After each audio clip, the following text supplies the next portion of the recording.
চললাম ঘুরতে, কোথায় যাচ্ছি তোমাদের সামনে তুলে ধরবো, একটু সাজুগুজু করে নিলাম। তো এখন বেরিয়ে যাচ্ছি, সঙ্গে থেকো, দেখতে পারবে।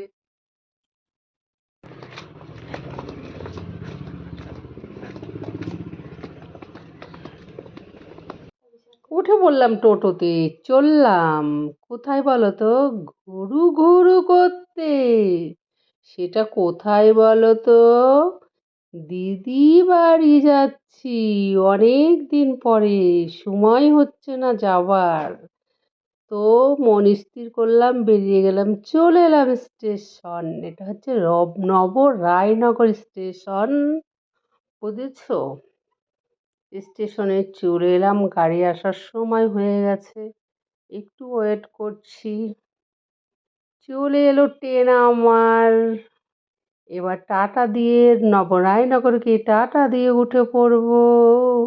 তোমরা কে কে যাবে আমার সঙ্গে? উঠে পড়ো গাড়িতে, তাড়াতাড়ি। উঠে পড়েছি গাড়িতে। ক্যামেরাম্যান ছিল না তো, একাই ছিলাম, যার জন্য নিজের ছবিগুলো তুলতে পারিনি। যাই হোক, ট্রেনের মধ্যে বসে বসে কিছু ভিডিও করলাম তোমার।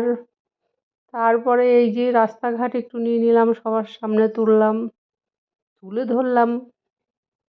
সাইডের রাস্তা ভালো লাগছিলো, ট্রেনটা কীভাবে বেঁকে যাচ্ছিলো সেইটুকু একটু ক্যামেরা বন্দি করে নিলাম।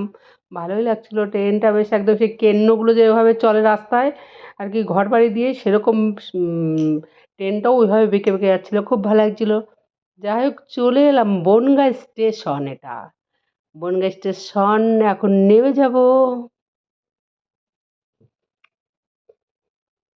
বনগাঁ স্টেশনে তোমরা কেউ এসেছো? এই দেখো, এটা শিয়ালদা ট্রেন দাঁড়িয়ে আছে, চলে এসেছি। এবার এই শিয়ালদা ট্রেনে উঠে পড়বো। নেমে পড়েছি বারাসাত জংশন। এবার চলবো দিদির ঘরে। চলে এসেছি দিদি বাড়ি। ফার্স্ট টাইম দেখাতে পারলাম না সেটা, লোকজন অনেক ছিল। যাই হোক, চা খেতে বসে পড়েছি দুই বোনে। তো কেমন লাগলো ভিডিওটা একটু জানিও, পাশে থেকো প্লিজ, একটু সবাই সাপোর্ট করো। এই অধমটার মুখের দিক সবাই একটু তাকিও, দয়া মায়া করো। Tata, bye bye.